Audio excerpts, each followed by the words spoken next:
Question des voies réservées. Ça, c'est les voies réservées qui avaient été annoncées là, en pleine période électorale, là, en 2013, si je me souviens bien, non? Écoutez, moi, je me rappelle pas d'avoir personnellement traité de voies réservées en période électorale. Donc Non, mais par le gouvernement, mais... en fait. Quand est-ce que Oui, effectivement, oui, c'est un programme qui finance 100% de ces projets-là. Donc, Okay. C'est un programme exceptionnel qui est valide jusqu'à la fin de l'année prochaine. Donc, vous avez vu, lors d'un dernier CA, on a approuvé les règlements d'emprunt, maintenant les appels d'offres, et on va concevoir les concepts de ces voies-là pour les réaliser. Donc, ça, c'est vraiment Québec qui demandait ces ajustements-là. C'est le ministère du Transport du Québec. Finance ces ajustements-là, c'était à nous d'identifier les besoins qui étaient requis par la STO. C'était pas prescriptif là, par le ministère, c'était à vous de décider où vous avez vos priorités. Et c'est un programme qui est subventionné à 100%. Nous, ici, à la STO, on avait déjà des plans. Ces plans-là, on les concrétise maintenant avec l'annonce qu'on a faite au conseil d'administration précédent et maintenant avec l'octroi des contrats. Donc, sur le boulevard des Allumetières, actuellement, là, il y a une petite voie réservée là, de quoi, 75 mètres. Là, Oui. Ça va se rendre jusqu'à l'entrée de l'autoroute 50. Bien, c'est le genre d'analyse qu'on doit faire là, avec les plans et devis. On n'est pas rendu là encore de déterminer la configuration précise, mais l'enjeu, là, c'est les autobus qui s'accumulent à cette intersection-là, puis la circulation qui empêche la fluidité des autobus de s'engager sur le corridor et tout ça, ou se désengager du corridor.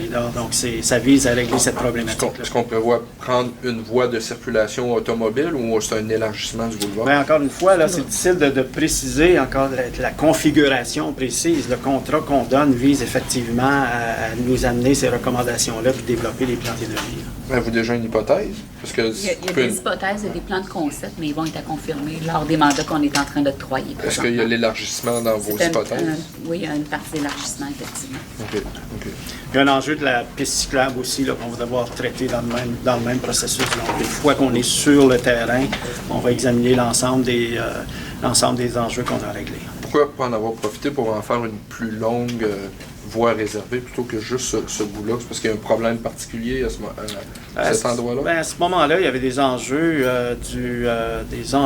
d'urbanisme qui faisaient partie des difficultés et tout ça. Là. Donc, ça vise à régler toute la problématique qui existe présentement.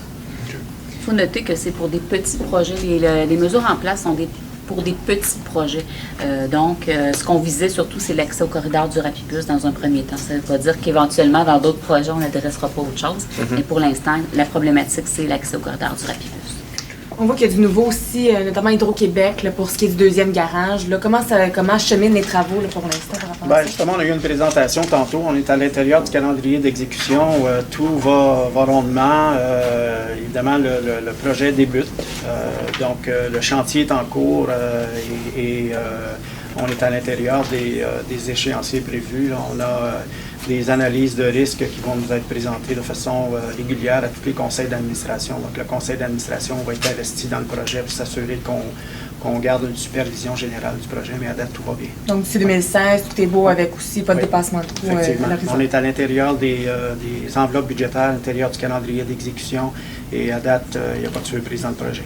Pour ce qui est de l'acquisition aussi des abribus, là, vous disiez là, que c'était justement pour remplacer ceux qui étaient en fin de vie utile. C'était nécessaire d'effectuer Oui, cette dépense. il y a des abribus qui sont arrivés à leur fin de vie utile. Donc, on en remplace 49 sur le réseau régulier et 6 aux abribus du Rapibus. Et ça, c'est un investissement dans la qualité du service à la clientèle. Dans la réorganisation, est-ce que les postes qui sont annoncés comme étant abolis dans ces différentes résolutions-là, c'était les mêmes postes qui avaient été annoncés au dernier conseil? Ah oui, c'est l'actualisation des décisions qui ont été annoncées suite au diagnostic organisationnel. Il n'y a pas de nouveaux postes là-dedans, c'était prévu.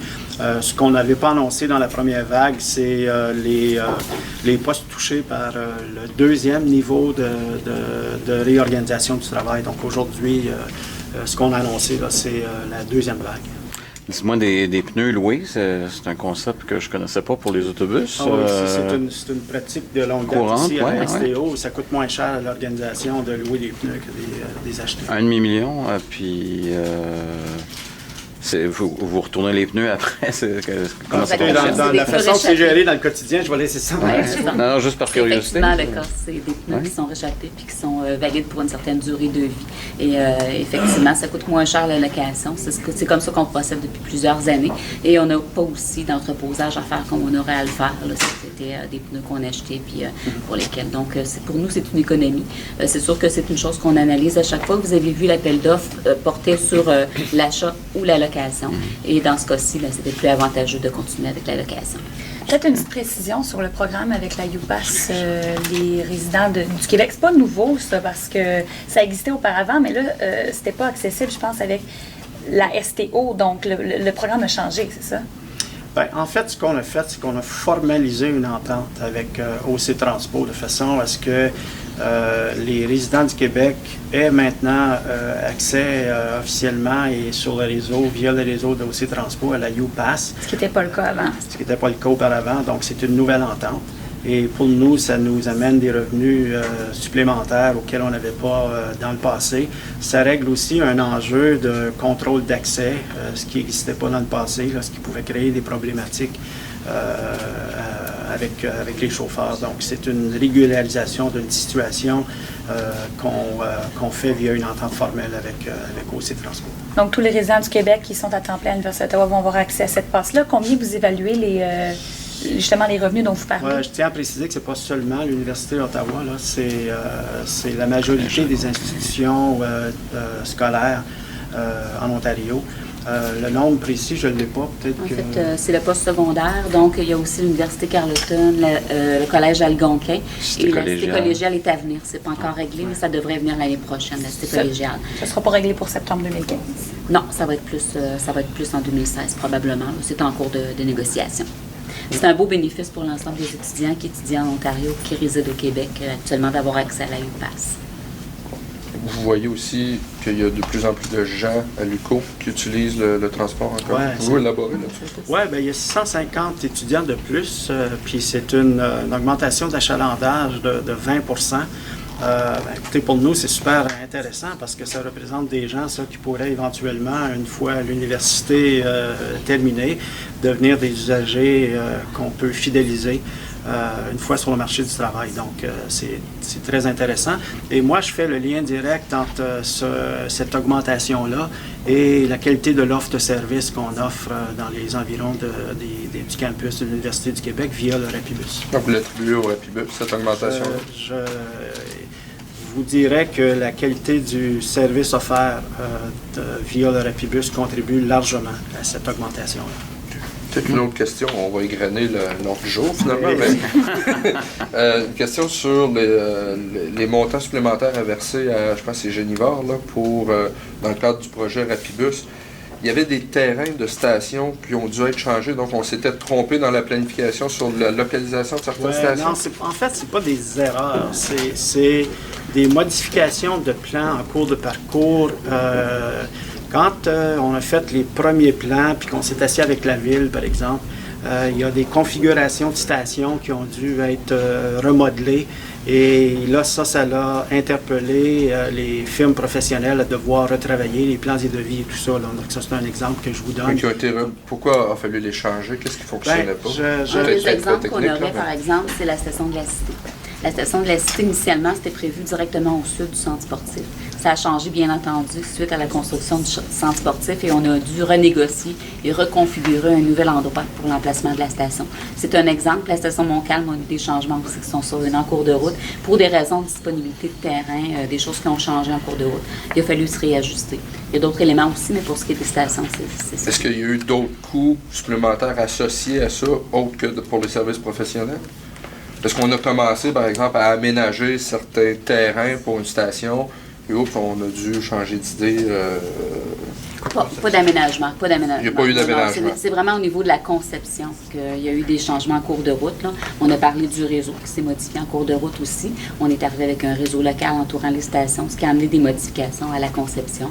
On a un échéancier qui était plus long, qui a demandé aussi plus d'efforts de la part des consultants, plus d'efforts de surveillance de chantier également. C'est un ensemble de facteurs comme ceux-là qui ne sont pas attribuables à WSP, mais qui sont attribuables au chantier comme tel et au projet comme tel. Est-ce que c'est attribuable à un manque de communication entre la STO et la ville sur les projets de tout un chacun? Ouais, je vous dirais qu'on était dans un environnement où les plans sont faits à la STO à un moment où il y a d'autres projets de construction qui sont en projet ou en cours de route, et c'est pas anormal dans des grands projets de cette nature-là qu'il y a des correctifs à apporter, là. Donc, moi, pour moi, c'est dans l'ordre des choses.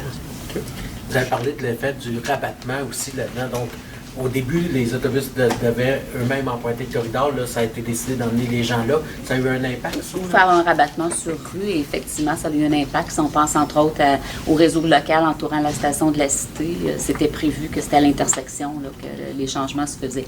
Alors qu'avec le réseau prévu, ça n'aurait pas été possible de le faire de cette façon-là.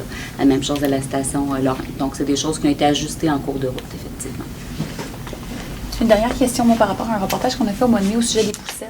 À ce moment-là, la STO nous avait dit réfléchir par rapport au règlement. Est-ce qu'il y a eu une évolution quelconque à ce sujet-là? Ou... En fait, on a adopté une modification au règlement 100 le mois dernier, et cette modification-là a été transmise à la Ville parce que le règlement 100 doit être approuvé par la Ville, par le Conseil de Ville. Donc, c'est la prochaine étape pour entériner officiellement les nouveautés au règlement 100. Donc, la nouveauté sera exactement ce que vous avez proposé? Oui, exactement. Et puis, en fait, on a déjà demandé à nos chauffeurs de la mettre en application tant que faire se peut. Donc, on a déjà commencé à amorcer les changements dans ce sens-là.